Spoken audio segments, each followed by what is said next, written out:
Assalomu alaykum suyimli do'stlar. Sizlar bilan yuz ko'rishganligimdan intoyin xushalman. Bu sondagi tanlash savollarimiz yordam so'yarlik haqida bo'ladi. Suyimli payg'ambarimiz Muhammad alayhissalom boshqalarga yordam qiladi. O'zaro yordamlashishni, hamdamda bo'lishni tavsiya qiladi. Bu haqda u mundaq degan: Musulmonlar o'zaro qarindoshdir. Kimki musulmon qarindoshining beshiga kelgan ig'irchiliklarni ko'tarib etsa, Alloh taolo uning ig'irchiliklarini ko'tarib etadi. Do'stlar, sizlarmi payg'ambar alayhissalom aytgandek yordam so'yarmi?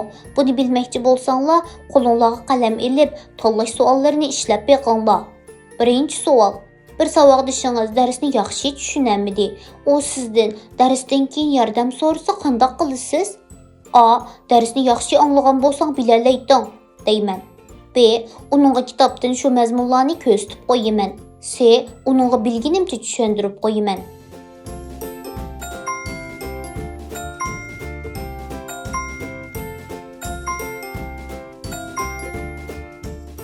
İkinci savol: yo'ldan kesib o'tmoqchi bo'lgan bir a'mo kishini ko'rsangiz qanday qilasiz?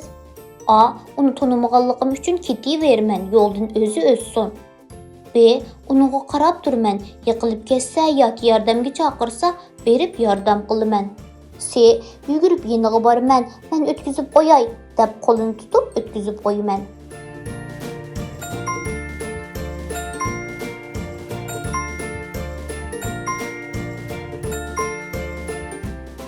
Üçüncü savol: avtobusga o'tirib apangiz bilan ketyapsiz. Avtobusga kasal yoki meyib biri chiqqanda siz qanday qilasiz? A. O'tiraverman, uxlagan bo'lib olaman. B.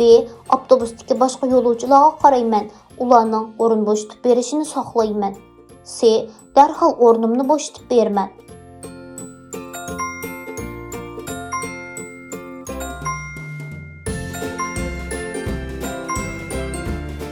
Dördüncü savol: maktab maydonida yoki mahallada bir do'stingizning bo'zak qilinayotganligini ko'rsangiz qanday qilasiz? A. Qaramay o'tib ketaman, qarim bo'lmaydi. B. Ularni marilab turman, birsining kelib qutqizib olishini saqlayman. C. Avval ularning yeniga boraman, nimish bo'lganligini chiroyliqcha so'rayman, gapga unimasa cho'nglarni chaqirman.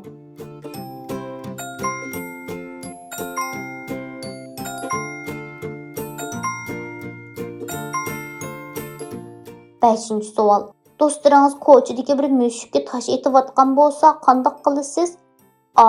Men ularga qo'shilib mushukka tosh etib o'ynayman. B. Ularni tomosha qilaman. C. Ularga hayvonlarga yaxshi muomala qilishni aytaman, unda qilmanglar, deyman. Mushukni u yerdan ketkizib etaman.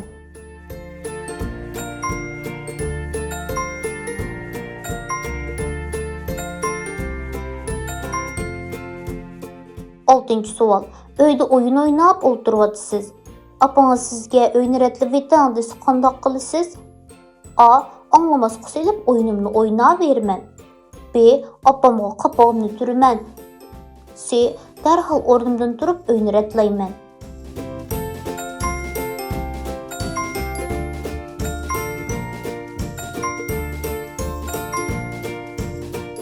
Yettinchi savol: maktabda tomoq vaqti bo'ldi, ammo partidishingiz yeydigan narsa ilib olmabdi.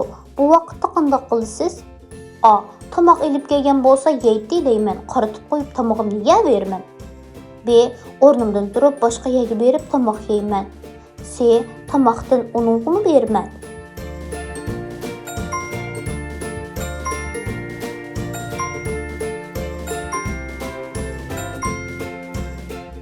Sakkizinchi savol: o'qituvchingiz nomrod bolalar uchun sizning kiyim olg'ach kelishingizni talab qilsa, siz qanday qilasiz? A. Bir talma kiyim elib kelmayman. B. Kona, yirtiq kiyimlarimdan elib kelaman. C.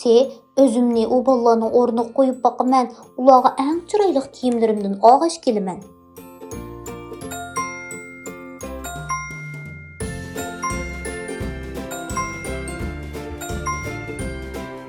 To'qqizinchi savol: uyingizga cho'ng opangiz, cho'ng dadangiz keldi. Oshxona uy tarafga asta mengayotganini ko'rsangiz qanday qilasiz? A. Qarim bo'lmaydi, o'tiraverman. B. Yana nima lozim, deyman. C. O'rnimdan turib ularga nima lozimligini so'rayman va yordam qilaman.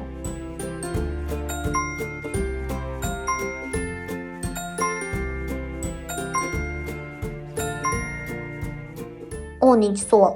Apangiz boshqa uyda ish qilyotidi. Ukangiz sizning yoningizda yig'lasa, qanday qilasiz? A. Yig'lab to'xtab qola deyman. B.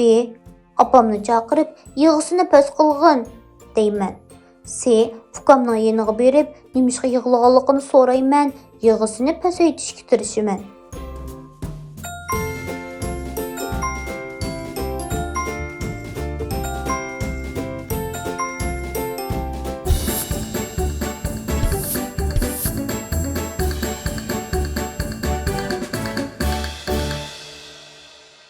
Yordamseverlik haqidagi savollar shuning bilan tugadi.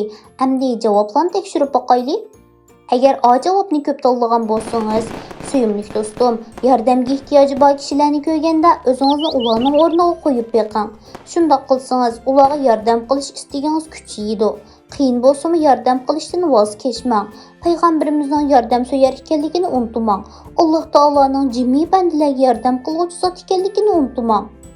Agar B javobni ko'p tanlagan bo'lsangiz, suyimli do'stim, inshaalloh kelgusida yordamsevar odam bo'ladi ekansiz. Degan javobingizga qaraganda, siz boshqalarning yordamga ehtiyoji borligini bilalaydi ekansiz. Ammo ularga darhol yordam qilib bo'lmaydi ekansiz. Boshqalarga yordam qilishdan hargiz voz kechmang. Kishilarga yordam qilsangiz, farishtalar sizga savob yozib turadi. Buni esingizdan chiqarmang. Agar C javobni ko'p tanlagan bo'lsangiz, suyimli do'stim, yaraysiz. Payg'ambar alayhissalomning yo'lidan boradi ekansiz. Uningga o'xshashga tirishadi ekansiz. Yordamsevar ekansiz. Bu go'zal axloqdan hargiz voz kechmang. Hojatmandlar oldida farishtaga aylaning. Boshqalar sizni ulgi qilsin. Ishonimizki, siz qilgan har bir yordam uchun farishtalar sizni olqishlab turadi. Biz sizni tabriklaymiz va olqishlaymiz. Programmamizning bu qitimli soni mush yerda oxirlashdi. Keyingi qitimli sonda ko'rishaylik. Xayr xo'sh, Allohga omonat.